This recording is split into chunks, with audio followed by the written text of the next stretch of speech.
Baik, kita akan melanjutkan di segmen kedua dari modul A untuk potensial dan medan. Kita akan coba melihat untuk hubungan energi, kerja, dan potensial. Untuk ilustrasi hubungan antara energi, kerja, dan potensial, kita akan melihat beberapa ilustrasi dan poin sebagai berikut. Jadi kita memperhatikan partikel uji di bawah pengaruh medan F. Jadi misalkan partikel uji itu memiliki posisi di P0. Di sini dia berada di posisi atau ruang yang ada pengaruh medan F. Medan F ditunjukkan dengan garis gaya seperti ini. Kemudian partikel uji ini bisa sebagai massa kecil yang digerakkan oleh misalkan medan gravitasi dari beberapa benda besar, atau partikel uji bisa sebagai muatan listrik yang bergerak di bawah pengaruh medan listrik, dari medan listrik yang F ini adalah medan listrik atau medan gravitasi. Kemudian energi kinetik yang dikeluarkan oleh medan F dalam menggerakkan partikel dari satu titik ke titik lainnya didefinisikan sebagai kerja yang dilakukan oleh medan F. Jadi kalau ada partikel bergerak dari P0 ke titik P dengan lintasan kurang lebih seperti ini yang dipengaruhi oleh medan F, ini ditunjukkan sebagaimana yang sudah kita sampaikan dari beberapa poin sebelumnya. Jika partikel bergerak dari titik P0 ke P selama interval waktu tertentu sampai T, maka perubahan energi kinetik diberikan melalui integrasi persamaan berikut ini. Jadi energi E dikurangi 0, jadi energi pada saat di P dikurangi E energi pada saat di P0. Ini merupakan integral dari T0 sampai T dari F kali V dt aksen. Nah, di sini kita bisa mendapatkan fungsi untuk kerja. Di sini V dt ini jadi ds, di mana ds mewakili elemen perpindahan partikel. Kuantitas W dari P0 menuju P adalah kerja yang dilakukan untuk memindahkan partikel dari titik P0 ke P. Persamaan tersebut menunjukkan bahwa perubahan energi kinetik partikel sama dengan kerja yang dilakukan oleh medan F. Oke, ini tadi sudah kita sampaikan sebelumnya. Jadi kita akan mendapatkan E dikurangi E0 sama dengan fungsi dari kerja dari perpindahan partikel P0 menuju P. Secara umum, kerja yang dibutuhkan untuk memindahkan partikel dari P0 ke P memindahkan partikel dari P0 ke P berbeda bergantung pada jalur yang diambil oleh partikel. Namun kita juga mengenal adanya medan vektor yang dikatakan sebagai konservatif dalam kasus khusus bahwa kerja tidak bergantung pada jalur partikel. Nah, untuk kasus ini ditunjukkan ada sebuah partikel massa bergerak melalui medan konservatif. Partikel bergerak pertama dari P0 menuju P, kemudian sejajar dengan sumbu X, ini sumbu X, sejarak tambahan delta X. Jadi di sini ada P tambah delta X, posisi akhirnya di sini. Nah, kalau kita coba susun di mana kerja dari P0 menuju P ditambah kerja dari P menuju P plus delta X, ini sama dengan kerja dari P0 sampai ke P tambah delta X. Ini ditunjukkan dari persamaan ini. Kemudian kita bisa susun ulang untuk mengumpulkan komponen P0 di sisi kiri dan sisi kanan. Ini merupakan kerja dari titik P ke P tambah delta X. Nah, dari persamaan ini kita akan mendapatkan eh, ilustrasi yang ditinjau hanya penyederhanaan di sumbu X saja, sehingga kita akan mendapatkan derivasi atau turunan pada sumbu X saja. Nah, bisa dilakukan untuk cara yang sama pada sumbu Y dan sumbu Z, sehingga kita akan mendapatkan do W per do Z, do W per do X, karena ini kita sumbu X sama dengan fx. Jadi kalau secara total dalam konteks 3 dimensi kita akan mendapatkan medan f ini yang merupakan fungsi dari x, y, z sama dengan del w, atau ini fungsi kerja. Oke. Jadi oleh karena itu turunan dari kerja ke arah x, y, dan z sama dengan komponen medan f ke arah itu.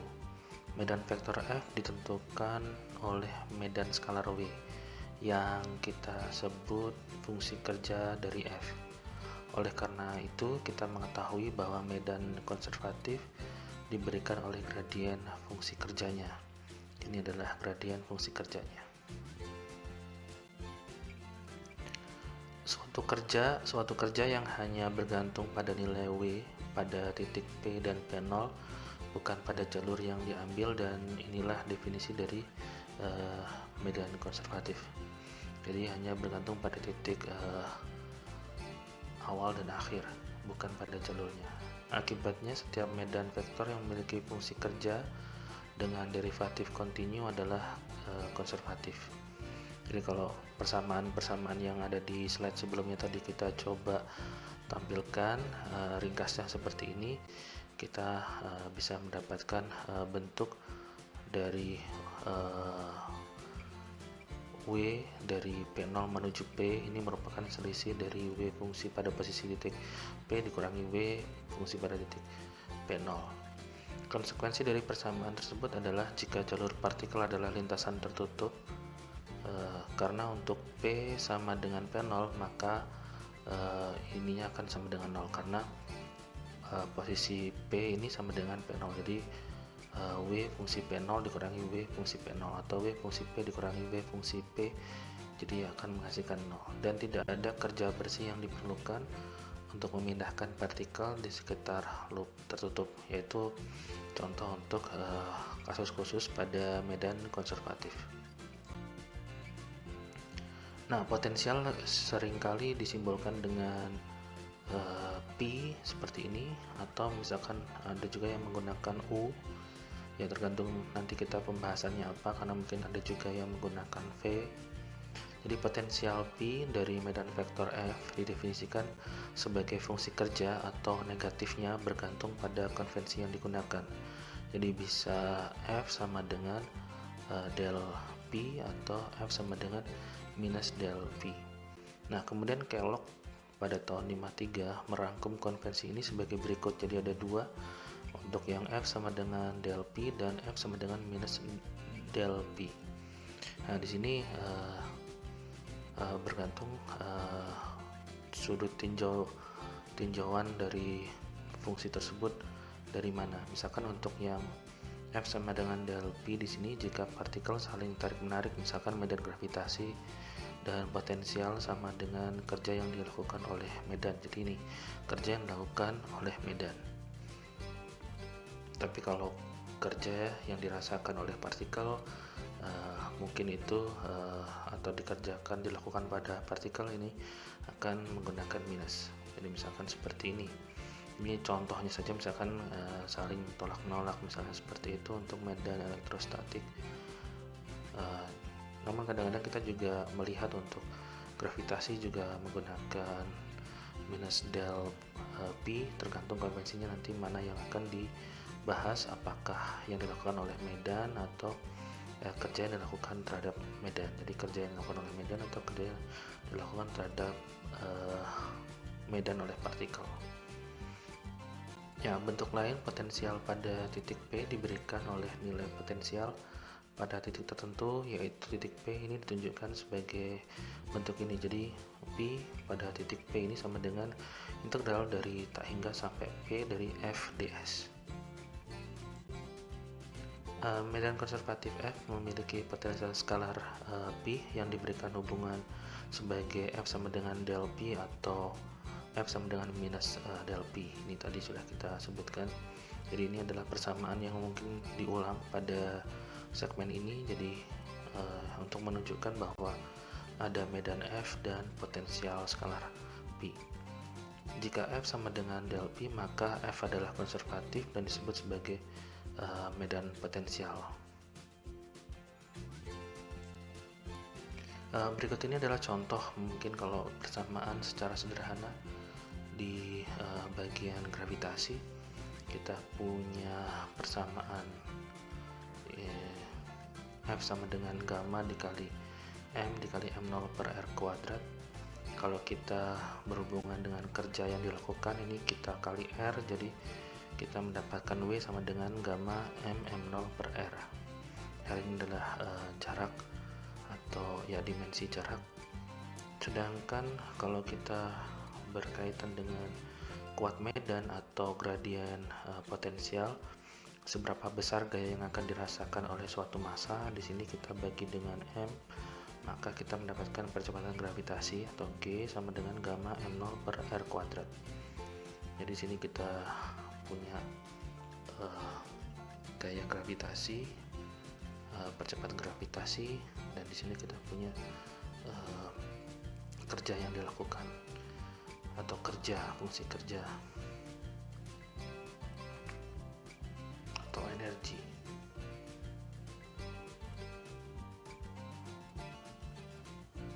Kemudian selanjutnya di sini ada potensial, yaitu berapa energi yang seharusnya diperlukan oleh suatu massa. Kerja yang dilakukan untuk memindahkan 1 kg massa dari tak hingga ke titik tertentu. Ini misalkan disimbolkan sebagai U sama dengan minus gamma M0 per R. Jadi dari persamaan ini kita bagi M. Kemudian dari U ke G kita punya persamaan yang sama seperti tadi. Kalau tadi misalkan F sama dengan del P, di sini ditunjukkan G sama dengan del U. Oke, demikian. Terima kasih.